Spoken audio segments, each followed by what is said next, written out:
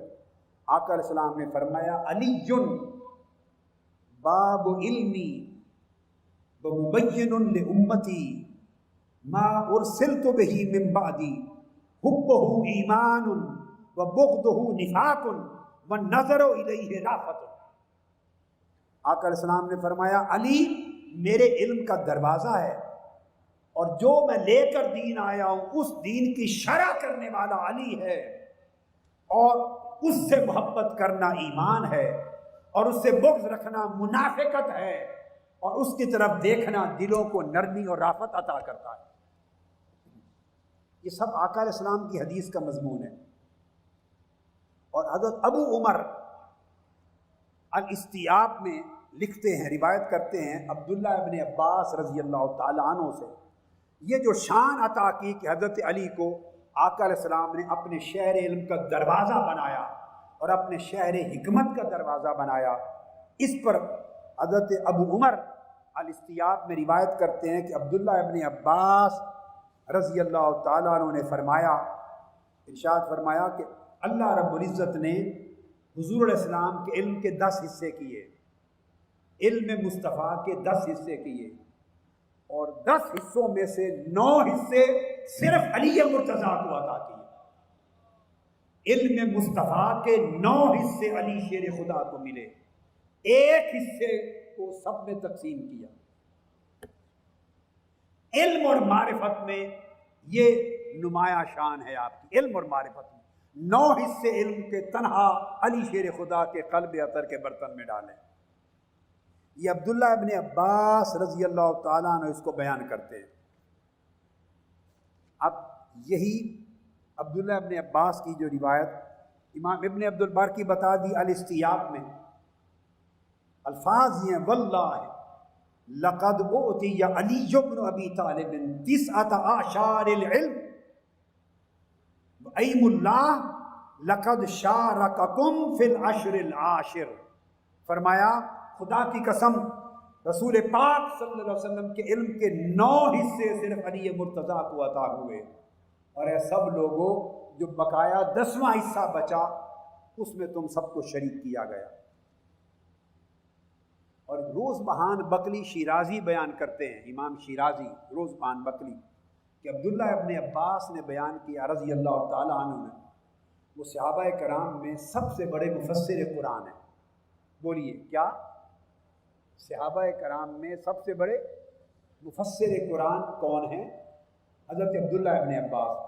یہاں ایک لطیف بات کہتا ہوں، اس پر توجہ اور دھیان بہت سے لوگوں کا زندگی میں نہیں گیا، بہت لوگوں کا یہ توجہ طلب نکتہ ہے۔ اتنے بڑے مفسر قرآن ہیں کہ ان کو حبر هذه الامہ کہا گیا، یہ لقب دیا گیا۔ حضرت عبداللہ بن عمر رضی اللہ تعالیٰ عنہ روایت کرتے ہیں کہ رسول پاک صلی اللہ علیہ وسلم نے لقب دیا کہ میری امت کا سب سے بڑا قرآن کا عالم عبداللہ بن عباس۔ ایک بڑی خاص چیز سمجھانے لگا ہوں، اس پورے مضمون کو توجہ سے سنیں، اس پر ختم کرنا ہے۔ ایک خاص نکتہ ہے، آقا علیہ السلام نے فرمایا ان حبر هذه الامہ عبداللہ ابن عباس، میری امت کا عظیم عالم اور قرآن کا سب سے بڑا مفسر عبداللہ ابن عباس۔ اور حضرت عبداللہ ابن مسعود بیان کرتے ہیں صحابی، نعم ترجمان القرآن ابن عباس، کہ سب سے بڑا قرآن کا ترجمان عبداللہ ابن عباس۔ یہ عبداللہ ابن عباس کی شان ہے۔ آپ سوچیں گے کہ موضوع تو سیدنا علی المرتضیٰ کا تھا، یہ بات کہاں سے آ گئی؟ نہیں، یہ بے جوڑ نہیں ہے، یہ مربوط ہے مضمون سے۔ اب آپ نے سن لی کہ عبداللہ ابن عباس صحابہ کرام میں سب سے بڑے مفسر قرآن، ترجمان القرآن اور امت کے سب سے بڑے عالم ربانی ہیں قرآن مجید کے۔ اب یہ بات سمجھنے والی ہے، جن کو حبر و حاضر امہ کہا جا رہا ہے، جن کو ترجمان القرآن کہا جا رہا ہے، آپ کو معلوم ہے جب حضور علیہ السلام کا وصال ہوا تو عبداللہ ابن عباس رضی اللہ تعالیٰ عنہ کی عمر کیا تھی؟ معلوم ہے 13 برس۔ اب جس امت میں سیدنا صدیق اکبر بھی بیٹھے ہیں، فاروق اعظم بھی ہیں، سیدنا عثمان غنی بھی ہیں، اور صحابہ کرام ہیں، صحابہ کرام کی اس جماعت میں، اور یہ فرمان وصال کے وقت کا تو ہے نہیں۔ اب آپ اندازہ کر لیں، کیونکہ تاریخ کہیں رقم نہیں ہے کہ جب یہ فرمایا تو کس سن میں فرمایا۔ میں نے تو بتایا جب آقا علیہ السلام کا وصال مبارک ہوا تو عبداللہ ابن عباس کی عمر 13 برس تھی۔ اگر یہ بات 2 برس پہلے فرمائی تھی تو گویا 11 برس عمر تھی جب فرمایا۔ اگر 3 برس پہلے فرمائی تھی تو 10 سال عمر تھی، 10 سال جب فرمایا، اور اگر 4 سال وصال سے پہلے فرمایا تھا تو 9 سال کی عمر میں تھی، اور اگر وصال سے چند روز قبل بھی فرمایا تو 13 برس عمر تھی۔ اب 13 برس، 12 برس، 11 برس، 10 برس، 9 برس کی عمر کا ایک معصوم بچہ، اس کو جلیل القدر صحابہ کی موجودگی میں آقا علیہ السلام ترجمان القرآن کا ٹائٹل دیں یا حبر و حاضر امہ کا ٹائٹل دیں تو بات سمجھ میں آتی ہے۔ اس وقت تو تفسیری بیان نہیں کرتے تھے، اس وقت تو ابھی وہ حلقہ تفسیر قرآن تو بنایا نہیں تھا، وہ تو آقا کے وصال کے بعد بنے حلقے۔ مسجد نبوی میں، مکہ معظمہ میں، ادھر ابو ہریرہ بیٹھے ہیں، حلقہ درس حدیث ہو رہا ہے، عبداللہ ابن عباس بیٹھے ہیں، حلقہ درس قرآن ہو رہا ہے۔ یہ سب کچھ تو بعد میں ہوا، ابھی تو وہ بچے تھے، بالغ بھی نہیں تھے جب ان کو حبر و حاضر امہ کا ٹائٹل مل گیا اور مفسر قرآن کا ٹائٹل مل گیا۔ تو یہ کیسے بنے؟ یہ سارے ان کی شان مفسر قرآن ہونے کی اور عالم ربانی اور عالم قرآنی ہونے کی، یہ شانیں تو بعد میں جا کے ظاہر ہوئی آقا علیہ السلام کے وصال کے بعد، مگر ٹائٹل آقا علیہ السلام عمر مبارک کے اندر دے کے گئے تھے۔ تو کیسے بنے اتنے بڑے مفسر؟ اس کا جواب دے رہا ہوں۔ عبداللہ ابن عباس رضی اللہ تعالیٰ عنہ کا ایک اپنا قول ملا مجھے، یہ میری ایک تلاش تھی، یہ سوال گردش کرتا تھا، اس سوال کا جواب تلاش کرتا رہا، اس کی تلاش میں یہ قول ملا۔ عبداللہ ابن عباس رضی اللہ تعالیٰ عنہ کو فرماتے ہیں، عبداللہ ابن عباس جمیع ما ابرزتہ لکم من التفسیر فانما هو عن علی کرم اللہ وجہہ الکریم، کہ جب آقا علیہ السلام دنیا سے رخصت ہوئے اور مجھے صحابہ کا سب سے بڑا عظیم مفسر قرآن کہہ گئے اور مجھے ترجمان القرآن حبر الامہ کہہ گئے، تو میں تو اس وقت بچہ تھا، میرے یہ فہم قرآن کے جو خوبیاں ابھی تو ظاہر بھی پوری نہیں ہوئی تھی۔ اب فرمایا اے تابعین، یہ جو کچھ مجھ سے سنتے ہو قرآن کی تفسیر میں، قرآن کی معرفت میں، قرآن کے علم اور فہم میں، قرآن کے معانی میں، قرآن کے اسرار میں، قرآن کے رموز میں، اور سن کر دنیا جو تصدیق کرتی ہے کہ آقا نے سچ فرمایا تھا، یہی ترجمان القرآن ہے۔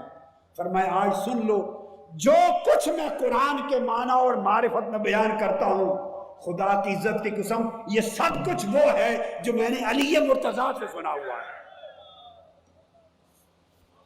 چونکہ جب آقا علیہ السلام کا وصال ہوا تو اس وقت تو میری عمر ہی 13 برس تھی، میں نے کتنا کچھ براہ راست آقا سے سن لیا ہوگا۔ یہ جو سب کچھ بیان کرتا ہوں اور پوری کائنات میرے علم قرآن سے روشن ہو گئی ہے، یہ سب کچھ وہ ہے جو میں نے مولا علی المرتضیٰ سے حاصل کیا ہے. اس نے مجھے ترجمان القرآن بنا دیا ہے اور اس نے مجھے حبر و حاضر امہ بنا دیا. یہی وجہ ہے کہ صحابہ کرام میں صرف مولا علی شیر خدا کی ذات تھی، ایک ہی ہستی تھی کہ آپ بربلا منبر پہ کھڑے ہو کر مدینہ طیبہ میں بھی اور کوفہ میں بھی کہا کرتے تھے سلونی سلونی سلونی فواللہ لا تسألونی عن شیء یکون الی یوم القیامت الا حدثتکم. جو چاہتے ہو مجھ سے پوچھ لو، جو چاہتے ہو مجھ سے پوچھ لو، جو چاہتے ہو مجھ سے سوال کر لو. خدا کی قسم آج کے دن سے لے کر قیامت تک کا جو سوال کرو گے میں یہیں کھڑے تمہیں جواب دوں گا. یہ امام، یہ حدیث پاک، یہ اثر امام عبد الرزاق نے اس کو روایت کیا اپنی مصنف میں، اور امام ابن عبد البر نے اس کو روایت کیا اپنے استیاب میں. یہ شان صرف مولا علی المرتضیٰ کی تھی. اور آپ فرماتے تھے دوسری روایت میں فواللہ لا تسألونی عن شیء الا اخبرتکم، خدا کی قسم جو چاہتے ہو مجھ سے پوچھ لو، جو پوچھو گے اس کی کہیں کھڑے خبر دے دوں گا، تمہیں اطلاع کر دوں گا. اور آپ سے حضرت سعید بن مسیب سے پوچھا گیا، جلیل القدر تابعی ہیں، عبداللہ ابن عباس کے شاگرد ہیں، اور امام احمد بن حنبل نے روایت کی یہ حدیث اپنی کتاب مناقب میں، مناقب صحابہ میں سعید بن مسیب سے. اور امام بغوی نے معجم میں فرمایا لم یکن احد یقول سلونی الا علی، کہ صحابہ کرام میں سے کوئی اور شخص، سعید بن مسیب کہہ رہے ہیں، نہ تھا، شاگرد ہیں عبداللہ ابن عباس کے، فرماتے ہیں صحابہ کرام میں سوائے علی مرتضیٰ کے کوئی اور شخص نہ تھا جو یہ جسارت کر سکے کہ جو چاہتے ہو مجھ سے پوچھ لو. یہ شان صرف مولا علی شیر خدا کی تھی کہ وہ کہتے تھے جو چاہتے ہو پوچھ لو. اور مولا علی المرتضیٰ نے فرمایا، آپ کا ارشاد امام غزالی نے الرسالہ اللدنیہ میں اس کو بیان کیا کہ مولا علی شیر خدا نے فرمایا اگر میرے لیے چٹائی بچھا دو، مصلی بچھا دو اور میں اس پہ بیٹھ جاؤں تو خدا کی قسم اہل تورات آئیں تو ان کے مقدمات کا فیصلہ تورات سے کروں، اہل انجیل آئیں ان کے مقدمات کا فیصلہ انجیل سے کروں، اہل قرآن آئیں ان کے امور کا فیصلہ قرآن سے کروں. اور اگر میں بسم اللہ الرحمن الرحیم کی با کی تفسیر لکھنا یا لکھوانا شروع کر دوں تو اتنا لکھوا دوں حرف با کی تفسیر میں کہ 70 اونٹوں پر لفظ حرف بے کی تفسیر چڑھی جائے. یہ مولا علی المرتضیٰ نے فرمایا 70 اونٹوں پر حرف با کی تفسیر کے کاغذ چڑھے جائیں. اس لیے مولا علی المرتضیٰ کو آقا علیہ السلام کے علم کا وارث بنا کر تجلی علمی کا بھی وارث بنایا، تجلی عینی کا بھی وارث بنایا اور تجلی حقی کا بھی وارث بنایا. تجلی علمی سے علم الیقین کی منزل پہ پہنچایا، تجلی عینی سے عین الیقین کی عظمت پہ پہنچایا اور تجلی حقی سے حق الیقین کی آخری منزل تک پہنچایا. اور دیکھیے 4 چیزیں ہیں دین حق میں، کتنی؟ 4: شریعت، طریقت، معرفت اور حقیقت. ان میں سے کوئی ایک دوسرے سے کم نہیں، کوئی ایک دوسرے سے بولیے کم تر نہیں. تو شریعت کا تاج، شریعت کا تاج وہ سیدنا فاروق اعظم کے سر پہ سجایا گیا. ان کو جو امور سونپے گئے، طریقت کا سہرا سیدنا عثمان غنی کے سر پہ سجایا، معرفت کا سہرا سیدنا صدیق اکبر کے سر انور پہ سجایا اور حقیقت کا سہرا مولا علی مرتضیٰ کے سر پہ باندھا، ان کے سر پہ باندھا. اس لیے آپ کو جو شان عطا ہوئی وہ آپ فرمایا کرتے تھے. اور یہ بات جو میں نے پہلے بیان کی عبداللہ ابن عباس سے، یہ حضرت سفیان ثوری نے بھی بیان کیا. امام سفیان ثوری جس کو امام اصفہانی نے حلیۃ الاولیاء میں روایت کیا، سفیان ثوری رضی اللہ تعالیٰ عنہ نے حضرت منصور سے، انہوں نے حضرت ابراہیم النخعی سے، انہوں نے حضرت علقمہ سے، انہوں نے عبداللہ ابن مسعود سے رضی اللہ تعالیٰ عنہ، انہوں نے فرمایا قسمت الحکم عشرۃ اجزاء، کل علم اور حکمت 10 حصوں میں تقسیم کر دی گئی جو تاجدار کائنات نے عطا کی کائنات کو۔ فرمایا فأوتی علی 9 اجزاء، علم اور حکمت کے 10 اجزاء میں سے 9 اجزاء علی شیر خدا کو عطا ہوئے، والناس جزءا واحدا، باقی سب لوگوں کو ایک جز عطا کیا گیا۔ یہ سفیان ثوری کی روایت سے میں نے حلیۃ الاولیاء کا کوٹ کیا۔ مطلب بات کا یہ ہوا کہ مولا علی المرتضیٰ کا یہ وہ مقام اور یہ وہ درجہ ہے جس کی وجہ سے آپ نے سب سے زیادہ علم نبوی کو روایت کیا ہے۔ اب جس بات پہ آج کی گفتگو ختم کر رہا ہوں وہ بڑی عجیب ہے اور آپ پہلی بار سنیں گے، میں بھی پہلی بار اپنی زندگی میں کسی مجلس علم میں اپنی زبان سے کہہ رہا ہوں، زندگی میں پہلی بار۔ میں نے ابھی کئی سالوں میں محنت کی اور احادیث کے ذخائر کھنگالے اور یہ کام مکمل کر دیا۔ اب سوچ میں ہوں واپس جانے کے بعد کہ کس شکل میں کتاب کی کئی جلدیں بنے گی، کس شکل میں اس کو چھاپنا ہے، اس کا فیصلہ نہیں کیا۔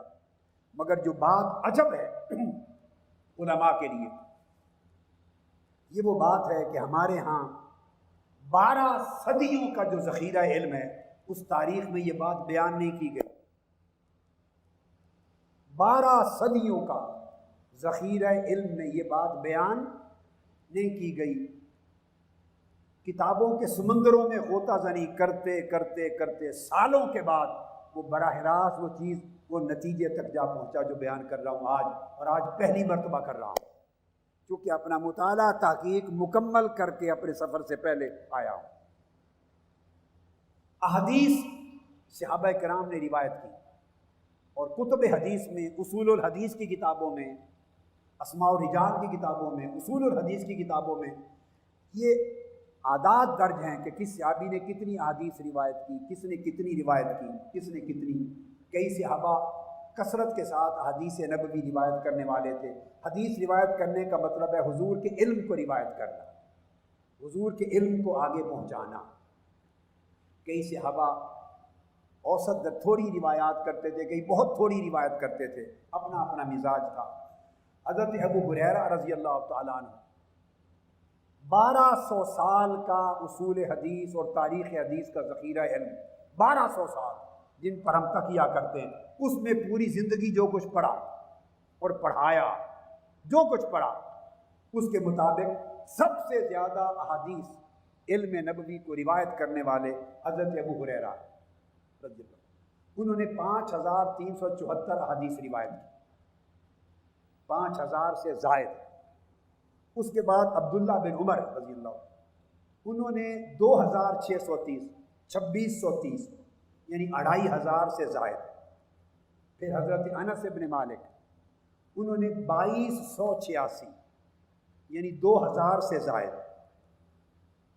پھر حضرت عائشہ صدیقہ رضی اللہ تعالیٰ عنہ، انہوں نے 2210 احادیث مروی ہے کل کتب حدیث میں، سینکڑوں کتب حدیث میں، کل ذخیرہ حدیث میں جو مرویات ہیں وہ عدد بتا رہا ہوں۔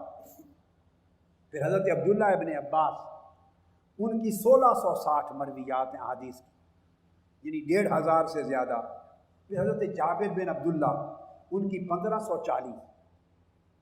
اس طرح کے عدد ہیں تھوڑے پلس مائنس کے ساتھ تاریخ حدیث اور اصول حدیث کی 1200 سال کی کتب کے کل ذخائر میں۔ ان میں جو ہماری کتب میں آج تک قدیم اور جدید کتب میں جو مولا علی اور مرتضیٰ سے مروی حدیث کا عدد آتا ہے کہ جو سیدنا علی نے روایت کی، وہ 3684 کا عدد ہے، 3684 یعنی عدد میں چوتھے نمبر پہ ان کا ذکر آتا ہے۔ ان سے اتنی حدیث مروی ہوئی۔ یہ وہ خلاصہ ہے جو ساری زندگی پڑھتے پڑھاتے رہے اور 1200 سال کی کتب کے اندر درج ہے۔ اب حدیث کی کتب کو براہ راست دیکھا، سال ہا سال 10 15 20 برس لگائے اور جمع کرتا رہا. اب جا کر تمام کتب حدیث کو کھنگالنے کے بعد براہ راست حدیث کو دیکھ کر اس نتیجے پر پہنچا کہ یہ کھنگالا نہیں گیا مولا علی المرتضیٰ کی مرویات کو. جو کتابوں میں آیا ہے کہ 3684 احادیث آپ نے روایت کی، یہ دقت نظر سے کھنگالا نہیں گیا، مطالعہ میں تحقیق میں کچھ مزید ضرورت تھی. اب میں جس نتیجے پہ پہنچا ہوں اور آج پہلی مرتبہ ایک مجلس علم میں زندگی میں پہلی مرتبہ اعلان کر رہا ہوں، میں نے دیکھا اور میں اس پر کتاب چھاپ رہا ہوں. مولا علی المرتضیٰ تنہا ان کی مرویات ہماری اہل سنت کی معتبر کتب حدیث میں 12,000 سے زائد ہے. 12,000 یہ مولا علی المرتضیٰ کی مرویات حدیثی. مفتی صاحب سمجھ آئی بات کی؟ جبکہ یہ جو باقی صحابہ کے نام گنوائے ان سب کی ملا کر بھی 12,000 نہیں بنتی. پوری صحاح ستہ جتنی فقط مولا علی المرتضیٰ کرم اللہ وجہ الکریم کی حدیث کی مرویات.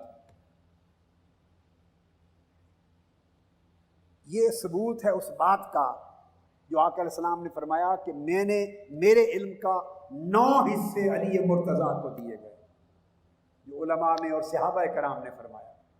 ایک حصہ سب میں تقسیم ہوا. یہ ان کا مرتبہ علمی ہے.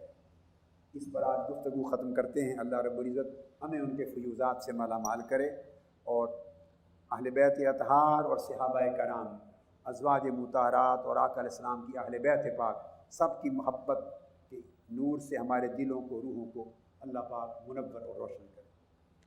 وما علینا الا البلاغ. شیخ الاسلام ڈاکٹر محمد طاہر القادری کے آفیشیل یوٹیوب چینل کو سبسکرائب کریں اور بیل آئیکن کلک کریں.